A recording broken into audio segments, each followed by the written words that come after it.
क्यों महत्व है वैशाख महीने का?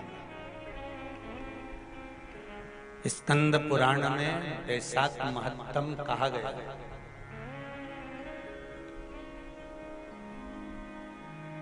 शिव महापुराण में भी वैशाख के महत्व का वर्णन किया गया है। अग्नि पुराण में भी वैशाख का महत्व दर्शाया। कितना, क्यों इतना महत्व है? जिसको माधव मास भी कहते हैं। वैशाख को केवल वैशाख मास में माधव मास भी कहा जाता है। कितना महत्व उसका, कितना।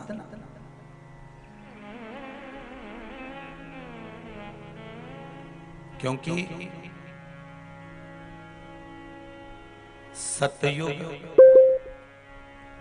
त्रेता, द्वापर और कलियुग, ये चार युग जो है, इसमें सतयुग, त्रेता, द्वापर और कलियुग,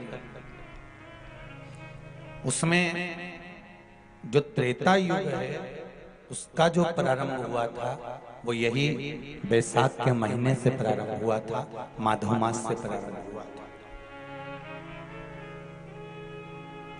और इस पवित्र मास में कुर्म अवतार, हयग्रीव अवतार, नरसिंह अवतार, नरनारायण अवतार, परशुराम अवतार, गंगा अवतार, ये सारे अवतार भगवान नारायण ने, भगवान विष्णु ने, मेरे शंकर भगवान ने ब्रह्मेश्वर अवतार, ओमकार अवतार, मल्लिकार्जुन अवतार, भीमा शंकर अवतार, मेरे शिव ने इसी वैशाख के महीने में प्राप्त किया। मेरे नारायण ने परशुराम अवतार, नारायण अवतार, स्वयं हयग्रीव अवतार, कुर्म अवतार, नरसिंह अवतार, ये सारे जितने अवतार हैं मेरे भगवान विष्णु ने इसी वैशाख महीने में प्राप्त किया। ऐसे कई अवतारों का दर्शन हमारे को वैशाख महीने में हो जाता है। और उसी वैशाख महीने की मात्र एक शिवरात्रि का स्मरण कर लेना, मात्र एक शिवरात्रि के दिन भगवान शंकर पर एक लोटा जल समर्पित कर देना, मात्र शिवरात्रि के दिन भगवान शिव की आराधना कर लेना या शंकर का भजन कर लेना, स्मरण कर लेना, शंकर को बेलपत्री का प्राप्त किया गया जल प्रदान कर देना, उसकी क्या महत्ता हो। वैशाख के महीने में पीपल के वृक्ष के नीचे, बेलपत्री के वृक्ष के नीचे, तुलसी के पौधे के, हमारे चैनल संस्कारी बेटी को लाइक एंड सब्सक्राइब करना ना भूलें। आंवले के नीचे, बट वृक्ष के नीचे, शमी वृक्ष के नीचे जल चढ़ाने का महत्व हमारे यहाँ वैशाख शिवरात्रि शिव महापुराण में मिलता है।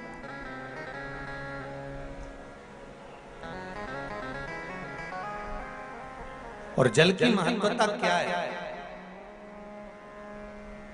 महाराज, जैसे देवराज ने भगवान शंकर के मंदिर में पहुंचकर मात्र कुछ देर की शिव महापुराण की कथा सुनकर बेलपत्री के वृक्ष के नीचे अपने प्राणों को त्यागा, तो शिव के ही धाम पर चला गया, शंकर के धाम। वैशाख का महीना अगर किसी को एक गिलास पानी भी पिलाने का मौका मिल जाए ना, तो समझ लेना कि तुमने गंगा जी की 100 डुबकी लगाई। ब्रह्मलोक में है भगवान विष्णु, वैकुंठ लोक में है मेरा देवाधिदेव महादेव, इस भूमंडल पर है साक्षात मेरा शंकर पृथ्वी पर विराजमान है। तो एक लोटा जल ले जाकर जब शंकर जी को हम चढ़ाते हैं तो हमारे दिल की बात शंकर हृदय में रखकर हमारी कामना पूर्ण कर ही देते हैं। ये शिव चित्र है। ये वैशाख का महीना चल रहा है। वैशाख के महीने में मिट्टी के पात्र में जल रखा जाता है और मिट्टी के पात्र का जल शिव जी को समर्पित किया जाता है। वैशाख चरित्र स्कंद पुराण में उठाकर पढ़ना कि आखिर मिट्टी के पात्र का जल बैसाख के महीने में शंकर को क्यों चढ़ाया जाता है। अगर मिट्टी का पात्र भी नहीं हो, तुम्हारे घर में मटका हो, सुरई हो, वो भी नहीं हो, तो एक दिए में मिट्टी के पानी भर लो और वो पानी तांबे के कलश के अंदर जो पानी है उसमें मिला लो। पर मिट्टी का जल शिव जी को क्यों चढ़ाया जाता है? स्कंद पुराण के अंदर बैसाख महत्व में लिखा कि जो अधोगति में मर गया होता है, अचानक मर गया होता है, एक्सीडेंट में मर गया होता है, उसकी जीने की और तमन्ना थी, अचानक कोई बीमारी लग गई और मर गया, कोई बड़ी बीमारी लगने के कारण चला गया, उसको बहुत कुछ करना था पर मर गया, उसके लिए बैसाख महीने में शंकर भगवान को जब हम मिट्टी के पात्र का जल समर्पित करते हैं तो वो जीव तड़पता नहीं है, कहीं भटकता नहीं है। उसको गया में पितरों में मिलाया कि नहीं मिलाया, भद्र विशाल में ब्रह्म का पाली करी कि नहीं करी, कभी पिंडदान, कभी तर्पण तिलांजलि हुई कि नहीं हुई, पर मिट्टी के पात्र का जल बैसाख महीने में शिव जी को चढ़ाया जाता है तो वो जीव कहीं पर भी हो उसकी मुक्ति हो जाती है, उसका मोक्ष हो जाता है। भले एक दिए, अगर आपके पास मिट्टी का मटका नहीं है, आपके पास मटका नहीं, सुराई नहीं, मटकी नहीं, मिट्टी का कोई पात्र नहीं, कोई तारवा नहीं, तो आप दिए के अंदर भी जल भरकर उसको तांबे के लोटे में मिलाकर शिव जी को चढ़ा सकते हो। बैसाख महीने में वो जिस नारी के गर्भ में बच्चा 1-2 महीने का, 4 महीने का किसी का गिर गया हो, बच्चा चले गया 2 महीना, 4 महीना, 6 महीने का समाप्त हो, उसको चढ़ाना चाहिए बैसाख महीने में शिव को जल, मिट्टी के पात्र का जल। परिवार में कोई अधोगति में चले गया, चढ़ाना चाहिए मिट्टी के पात्र का। बेल का जो फल होता है, बेलपत्री का फल, उसका जैसे गुर्दा, उसके अंदर का जो भाग होता है बेल का, वो गुर्दा।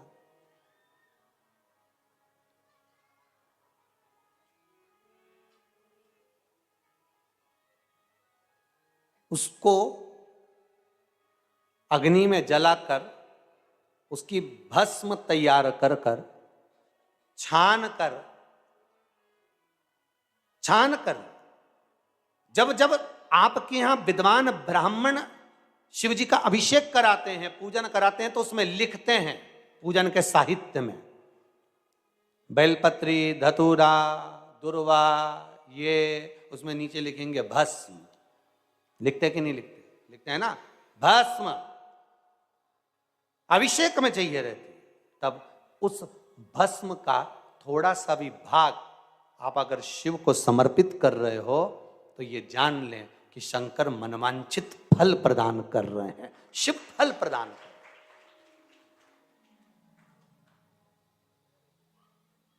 महाराज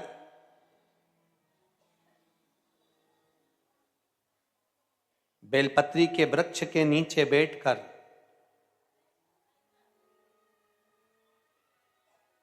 हाथ में एक बेलपत्र का पत्ता रखकर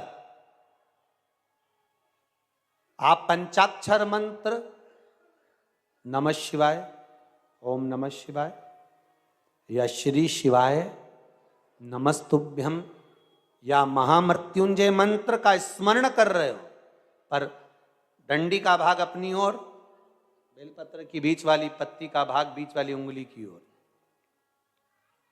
रखकर अगर आप स्मरण कर रहे हैं और अपनी कामना कर कर बेलपत्री के वृक्ष के नीचे बैठकर उस पत्ते को सम्मुख रखकर बाबा से विनय कर कर एकांत में उस बेलपत्री के वृक्ष की छांव में, बेलपत्री के वृक्ष की छांव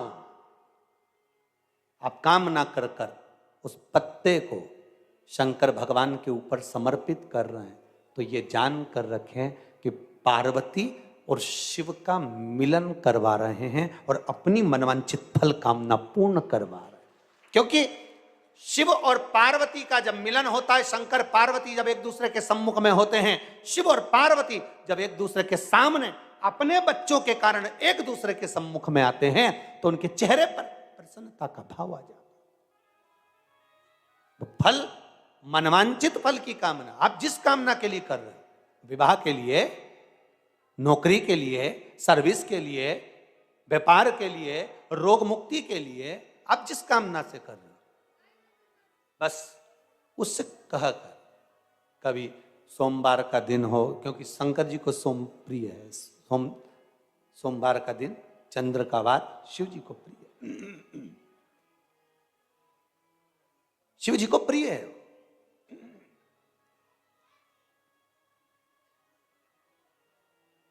किसी ने पूछा, गुरुजी शिव जी की प्रियता चंद्र में? हाँ, क्योंकि चंद्र शीतल है, शंकर भगवान के कंठ पर विष है, शीतलता का भाव अच्छा लगता है। शंकर भगवान को इसलिए कहते भोले, भोले को भोला पसंद है। आप जितने भोले रहेंगे, दुनिया के लोग भले आपको मूर्ख कहें, पगला कहें, भोला कहें, पर आप शंकर के प्रिय हो। ज्यादा हमें चतुर नहीं बनना। क्या करें चतुर बन के?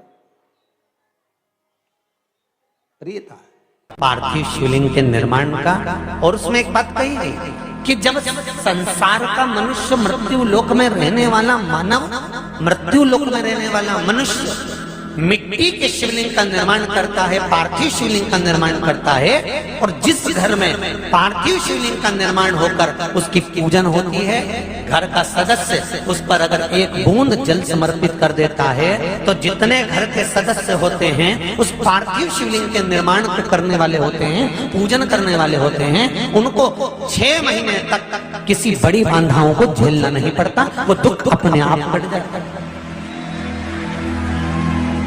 पार्थिव शिवलिंग का निर्माण बैसाख महीने, बैसाख के महीने में मिट्टी के पात्र में जो रात्रि भर जल रखा हो, मिट्टी के पात्र में, अगर आपके पास में घड़ा हो, हंडा हो, नी हो, तो दिया हो, दीपक हो, कुल्लड़ हो, कोई भी तुम्हारे पास में जो मिट्टी का पात्र, उसमें जल भरना।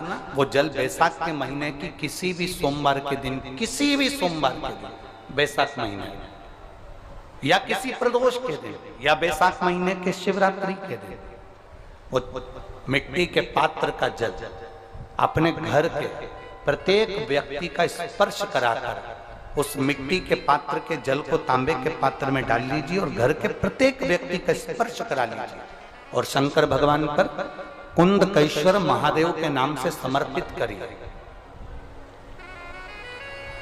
कुंदकेश्वर महादेव। कभी जीवन में पीछे पलट कर देखने की जरूरत नहीं पड़ेगी, आप उन्नति की सीढ़ी की ओर बढ़ते चले जाओगे। बैसाख महीने में मिट्टी के पात्र का जल भगवान शंकर को समर्पित होना चाहिए। उसका सुख हमारे जीवन को एक आनंद फल प्रदान। जैसे कहते हैं ना, कोई अच्छा मिले ना मिले, धन मिलने से कोई भाग्यशाली नहीं होता, सत्ता मिलने से कोई भाग्यशाली नहीं होता, वैभव मिलने से कोई भाग्यशाली नहीं होता। महाराज,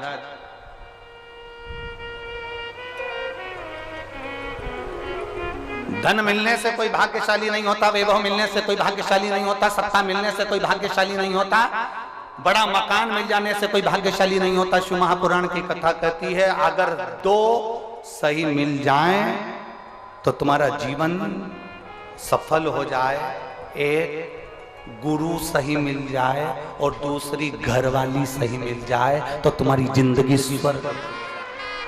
दुनिया का सबसे भाग्यशाली व्यक्ति वो होता है जिसको 2 ठीक मिल गए, 2 अच्छे मिल गए। एक गुरु अच्छा मिल जाए, दूसरी जम के बोलो घरवाली अच्छी मिले। गुरु अच्छा मिलेगा तो तुम्हें स्वर्ग की सीढ़ी चढ़ा देगा, और घरवाली अच्छी मिलेगी तो घर को स्वर्ग बना देगी।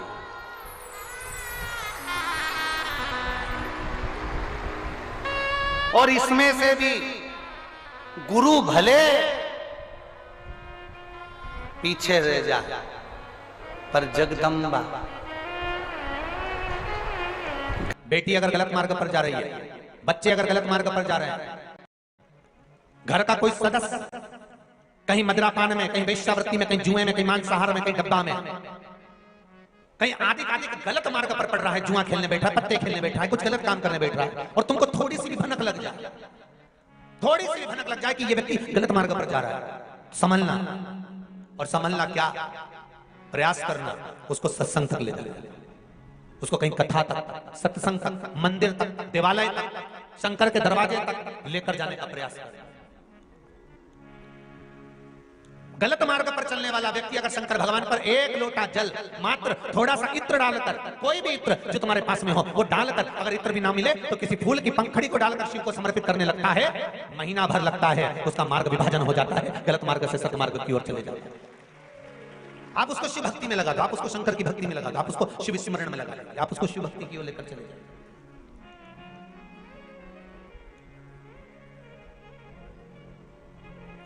जितने प्रयोग बताए जाते हैं, जितने यहाँ से उपाय बताए जाते हैं, ये उपाय, ये प्रयोग, ये सारे जो प्रयोग हैं, उपाय हैं, ये ध्यान देना, ये दूसरों से कराने के नहीं, अपन को खुद को करना पड़ते हैं। जो गलत मार्ग पर चल रहा है तो वो खुद करे। कई कई माताएं पूछती है, गुरुजी महाराज छोरा तो कहीं नहीं करेगा, तो मैं कर लूं कहीं?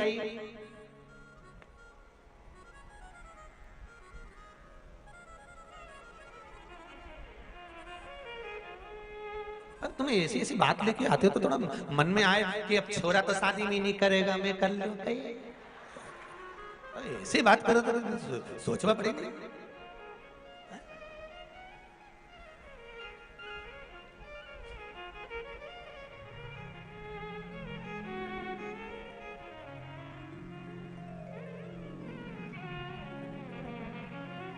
तुम खाओगे तुम्हारा पेट भराएगा, वो खाएगा, अरे बोलो तो, उसका पेट भराएगा।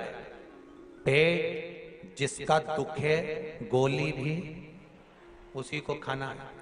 कष्ट जिसको हो, केवल आप बता दो कि ये गलत है, ये सही है, ये ऐसा है, ये वैसा है, फिर आगे उसको निभाना।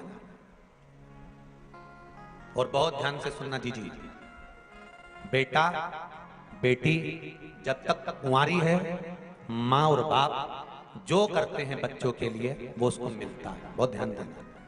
बेटा और बेटी का जब विवाह हो जाता है, दूसरे गोत्र की लड़की जब तुम्हारे गोत्र में आ जाती है, तुम्हारे बेटे से संबंध हो जाता है, या तुम्हारी बेटी दूसरे गोत्र में चली जाती है, तब माता पिता अपने बेटों के लिए, अपनी बहू के लिए या अपनी बेटी के लिए, अपने दामाद के लिए कुछ करते हैं, वो श्रेष्ठता नहीं बनती। हाँ, हाथ लगवाकर, जैसे आप जल चढ़ाने जा रहे हो और बहू के लिए चढ़ा रहे हो, या पति के लिए या बेटे के लिए चढ़ा रहे हो, पति के लिए तो चल जाएगा, पर बेटे के लिए चढ़ा रहे हो, बेटे का हाथ का स्पर्श होना जरूरी है।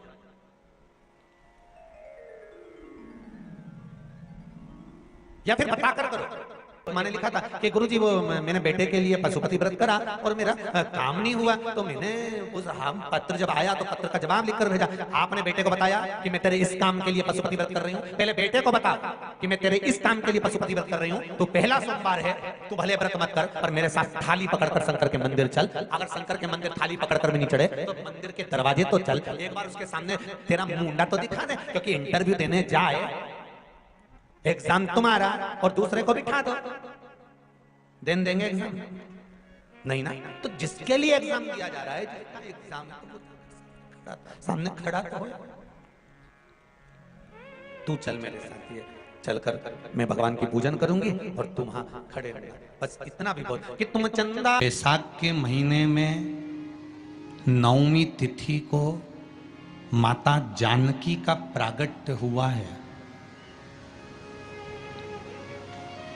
पृथ्वी से।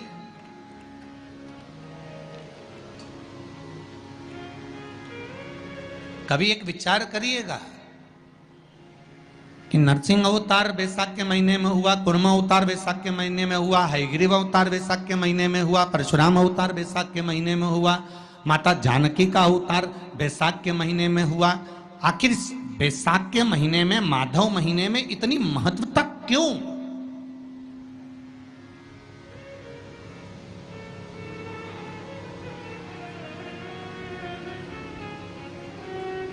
बैसाख के महीने में पड़ने वाली एकादशी, चतुर्थी, प्रदोष, अमावस्या, पूर्णिमा, शिवरात्रि, ये सभी इतनी महत्वपूर्ण क्यों हो जाती है?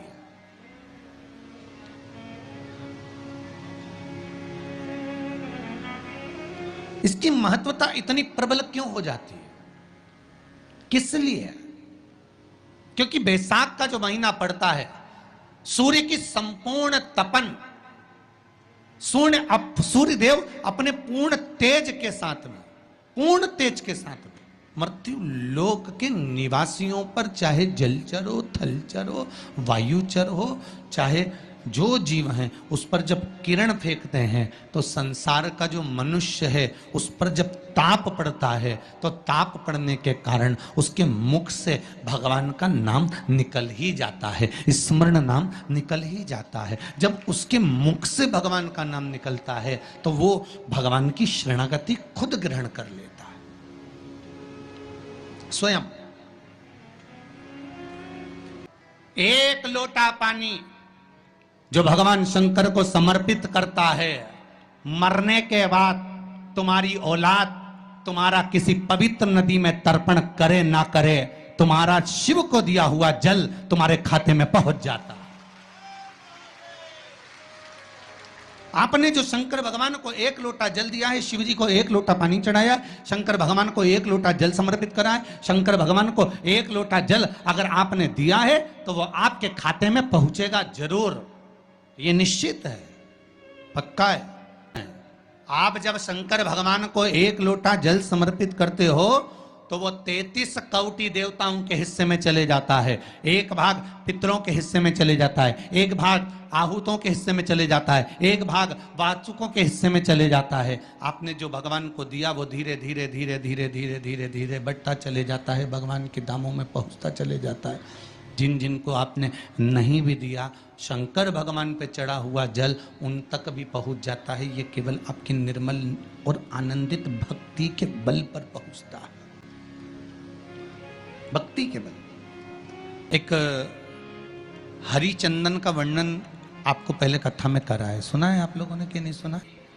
तुलसी की लकड़ी जब सूख जाती है तो उस तुलसी की सूखी हुई लकड़ी को घिस कर चंदन बनाया जाता है, और उस चंदन को भगवान ठाकुर जी को, लड्डू गोपाल को, भगवान कृष्ण को, राम को या शालिग्राम भगवान को वो चंदन लगाया जाता है। तो उस चंदन की महत्वता इतनी प्रबल होती है, उस चंदन की इतनी प्रबल महत्वता होती है कि उस चंदन को जब हम भगवान पर लगाते हैं और लगाया हुआ चंदन हमारे हाथ में जो रह जाता है उसको संभाल कर रख लेते हैं। वही चंदन जब किसी बच्चे को निमोनिया हो जाता है या ठंड की शिकायत हो जाती है या उसकी श्वास चलने लगती है या उसका दम भराने लगता है, बच्चा की पसली चलने लगती है, तब केवल उस चंदन को कंठ पर लगा दिया जाता है तो 20 से 25 मिनट के अंदर वो बच्चा ठीक हो जाता है। उसकी इतनी प्रबलता होती है, हरि चंदन महत्वता होती है। अब तुलसी की जड़ को घिसकर उसका चंदन बनाकर भगवान को लगाना, वो हरि चंदन। उसी तरह यहां जयंत के मुख से, जयंत ब्राह्मण के मुख से सुना जा रहा है कि बैसाख महीने में पवित्र वृक्ष के जड़ में एक लोटा जल समर्पित कर देने पर और वहां की जो रज है उसको मस्तक पर चढ़ा लेने पर 84 लाख योनियों से मुक्ति मिल जाती है। 84 लाख योनियों से। आप में से कितनी माताएं या कितने भाई लोग बैठे हैं जो शंकर जी के मंदिर पर जाते हैं और मंदिर पर जब जाते हैं वापिस जब लौट कर आते हैं तो मंदिर की चौखट का स्पर्श कर कर अपने मस्तिष्क पर उस रज को लगाते हैं? आप में से कितने लोग हैं? हैं बहुत सारे, ठीक है। अब जितने लोगों ने हाथ उठाया